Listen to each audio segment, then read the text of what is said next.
નમસ્તે વિદ્યાર્થી મિત્રો. આજે આપણે પ્રકરણ 5 નો છેલ્લો ટોપિક 5.7 કાયમી ચુંબકો અને વિદ્યુત ચુંબકો એની ચર્ચા કરવા જઈ રહ્યા છીએ. આ ટોપિક જે છે એ આપણા સિલેબસનો છેલ્લો ટોપિક છે, નવા પ્રમાણિત કરેલા સિલેબસનો, અને એમાંથી મોટા ભાગે MCQ જે છે એ પૂછાવાની શક્યતા વધુ છે. સાવ નાનકડો એવો અને ડિસ્ક્રિપ્ટિવ ટોપિક છે. શક્ય હોય તો તમે મટીરિયલ જે મેં આપેલું છે એ સાથે લઈ અને તમે મારી સાથે સાથે સમજતા જજો, કેમ કે હું પણ મટીરિયલ જે છે એ જ લઈ અને તમને સમજાવવાનો છું. તો જુઓ, કાયમી ચુંબકો એવો એક ટોપિક છે, 90 નંબરના પેજ પર તમે એ જોઈ શકો છો. કાયમી ચુંબકો અને વિદ્યુત ચુંબકોમાં આપણે બે વિભાગમાં પહેલા કાયમી ચુંબકો સમજીએ છીએ અને ત્યારબાદ વિદ્યુત ચુંબકો છે એની માહિતી મેળવશું. તો જે દ્રવ્યો ઓરડાના તાપમાને લાંબા સમય સુધી ફેરોમેગ્નેટિક ગુણધર્મ જાળવી રાખતા હોય તેને કાયમી ચુંબકો કહેવાય છે. ફેરોમેગ્નેટિક જે છે એ હું તમને જો દ્રવ્યની વાત કરું તો જે ચુંબકો છે એ ફેરોમેગ્નેટિક દ્રવ્યના બનેલા હોય. જે ચુંબકીય ક્ષેત્રને સૌથી સારો રિસ્પોન્સ આપે એવા દ્રવ્યને ફેરોમેગ્નેટિક કહેવાય. વધુ ડિટેલ જે છે એ આપણે જ્યારે MCQ બુક કરીએ ત્યારે હું તમને ડિટેલમાં એ સમજાવીશ. કાયમી ચુંબકો ઘણી રીતે બનાવી શકાય છે. ભૂતકાળમાં ઘણા વર્ષો પહેલા જે લોખંડ છે એના સળિયાને ઉત્તર દક્ષિણ દિશામાં રાખીને વારંવાર ટીપીને કાયમી ચુંબક બનાવવામાં આવતા. જો કોઈ લોખંડના ટુકડાને પકડી રાખવામાં આવે તો તેના એક છેડા પર ગજિયા ચુંબકને ઘણી વખત એક જ દિશામાં ઘસવામાં આવે તો કાયમી ચુંબક બને છે. આ આપણો રોજબરોજનો અનુભવ છે. કદાચ તમે 8, 9, 10 માં પણ એવું ભણ્યા હશો કે કર્યું હશે પણ ઘણા બધાએ, કે લોખંડની ખીલી જે છે એને જો ચુંબક સાથે ચોંટાડી રાખવામાં આવે તો ઘણા લાંબા સમય પછી એ લોખંડની ખીલી પણ ચુંબક તરીકે વર્તે છે. તો એ જ મેથડ આપણે જો ઝડપથી કરવું હોય તો જે મેગ્નેટ છે એને આપણે લોખંડ સાથે ઘસીએ તો એ લોખંડનો કટકો જે છે એ પણ સમય જતા ચુંબક બની જાય છે, જે કાયમી ચુંબકત્વ ધરાવે છે. તો એક રીત આ છે. બીજું, કાયમી ચુંબક બનાવવાનો એક કાર્યક્ષમ અથવા તો ઉત્તમ ઉપાય એ છે કે ફેરોમેગ્નેટિક સળિયાને સોલેનોઇડમાં મૂકીને વિદ્યુત પ્રવાહ પસાર કરવો અને સોલેનોઇડનું ચુંબકીય ક્ષેત્ર સળિયાને ચુંબકિત કરે છે. એટલે સોલેનોઇડ છે, ધારો કે આ સોલેનોઇડ છે અને આ એના પરનું વાઇન્ડિંગ છે. આપણે જાણીએ છીએ કે સોલેનોઇડમાં વાઇન્ડિંગ હોય એમાં પ્રવાહ પસાર થાય I, એટલે એની અંદરના ભાગમાં ચુંબકીય ક્ષેત્ર B ઉત્પન્ન થાય છે. હવે આવા સોલેનોઇડમાં ધારો કે આપણે એક લોખંડનો કટકો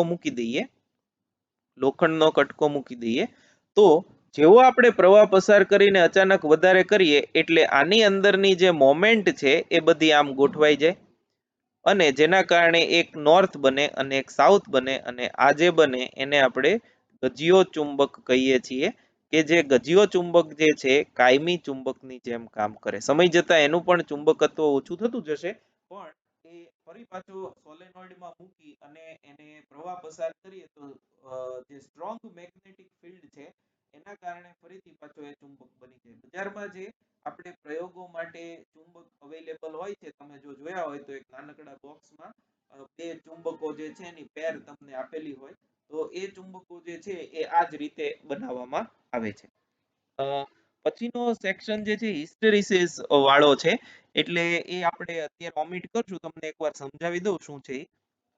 હિસ્ટેરિસિસ વક્રમાં રિટેન્ટિવિટી વધુ હોય તેવા દ્રવ્યો કાયમી ચુંબકો બનાવવા માટે વાપરવા જોઈએ, જેથી કરીને ચુંબક પ્રબળ બને, અને કોએર્સિવિટી પણ હોવી જોઈએ, જેથી બાહ્ય ચુંબકીય ક્ષેત્રના ફેરફારો, તાપમાન ફેરફારો, યાંત્રિક ભંગાણના કારણે મેગ્નેટાઇઝેશન નાબૂદ ન થાય. એટલે હિસ્ટેરિસિસ વક્રમાં મોટી રિટેન્ટિવિટી અને કોએર્સિવિટી વાળા મેગ્નેટ જે છે એ વાપરવા જોઈએ. અને કાયમી ચુંબક બનાવવા માટે વપરાતા દ્રવ્યો મોટી પારગમ્યતા ધરાવતા હોવા જોઈએ, જેના માટે સ્ટીલ એ જાણીતો વિકલ્પ છે. નરમ લોખંડની સરખામણીએ તેની રિટેન્ટિવિટી ઓછી છે, પરંતુ ખૂબ નાની કોએર્સિવિટીના કારણે એ આપણે વાપરીએ છીએ. બીજા જે દ્રવ્યો છે એ છે એલ્નિકો, કોબાલ્ટ સ્ટીલ અને ટિકોનાલ વગેરે છે. આ તમારે યાદ રાખવાનું છે, એમાં કઈ જાજો સમજૂતી છે નહીં. નેક્સ્ટ જે છે એ જુઓ એ વિદ્યુત ચુંબકો છે. વિદ્યુત ચુંબકોનો ગર્ભભાગ જે છે એ ફેરોમેગ્નેટિક દ્રવ્યનો બનેલો હોય છે, જેની મોટી પરમેબિલિટી અને ઓછી રિટેન્ટિવિટી છે, અને નરમ લોખંડ જે છે એ વિદ્યુત ચુંબક બનાવવા માટેનું યોગ્ય દ્રવ્ય છે. સોલેનોઇડમાં નરમ લોખંડનો સળિયો મૂકી વિદ્યુત પ્રવાહ પસાર કરતા આપણે સોલેનોઇડનું ચુંબકત્વ વધારી શકીએ છીએ, અને જ્યારે આપણે સોલેનોઇડમાંથી પસાર થતો વિદ્યુત પ્રવાહ બંધ કરીએ ત્યારે તેનું ચુંબકત્વ શૂન્ય થઈ જાય છે. એટલે જે આપણે ઇલેક્ટ્રિક બેલ તમે ભણી ગયા છો એનો સિદ્ધાંત આના પર કામ કરે છે. તમે 10મા ધોરણમાં કે 8મા ધોરણમાં ઇલેક્ટ્રિક બેલ એવું ભણી ગયા છો, જે સ્વિચ આપણે જેવી દબાવીએ એટલે જે બેલ વાગે છે આપણા ઘરમાં નોટિફિકેશન માટે, એમાં પણ જેવું આપણે સ્વિચ દબાવીએ એટલે પ્રવાહ પસાર થાય એટલે બેલ વાગે, ને જેવી સ્વિચ આપણે છોડી દઈએ એટલે પ્રવાહ શૂન્ય થઈ જાય, જેથી કરીને બેલ વાગે નહીં. તો એ એનું એક સરસ ઉદાહરણ છે વિદ્યુત ચુંબકો. વિદ્યુત ચુંબકત્વ જે છે આ એડી કરંટ વાળો મુદ્દો છે, એ તમારે વાંચવો હોય તો તમે વાંચી જજો.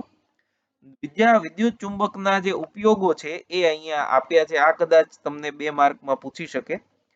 નરમ લોખંડ ટ્રાન્સફોર્મરના ગર્ભ ભાગમાં વપરાય છે. તમે જ્યારે ટ્રાન્સફોર્મર ભણ્યા પ્રકરણ 7માં ત્યારે તમને એ આવી ગયું છે. વિદ્યુત ચુંબકો વિદ્યુત બેલમાં, લાઉડ સ્પીકરમાં અને ટેલિફોનના ડાયાફાર્મમાં વપરાય છે. અને મોટા ઇલેક્ટ્રોમેગ્નેટ્સ જે છે એ ક્રેનમાં, મોટા યંત્રો તથા લોખંડ અને સ્ટીલ ઊંચકવા માટે વપરાય છે. તો આમ તો આ બંને ટોપિકમાં આ જે છે થોડું ઇમ્પોર્ટન્ટ કહી શકાય એવું છે. બાકી બંને રીડિંગના ટોપિક છે, એક વખત વાંચી જાવ તો તમને સમજાઈ જવા જોઈએ. અને એમાંથી લગભગ કોઈ અત્યાર સુધીની પરીક્ષાઓમાં MCQ પણ આમાંથી પૂછાતો નથી, પણ એક વખત આપણા સિલેબસમાં હોવાથી વાંચી જવું એ હિતાવહ છે. Thank you very much.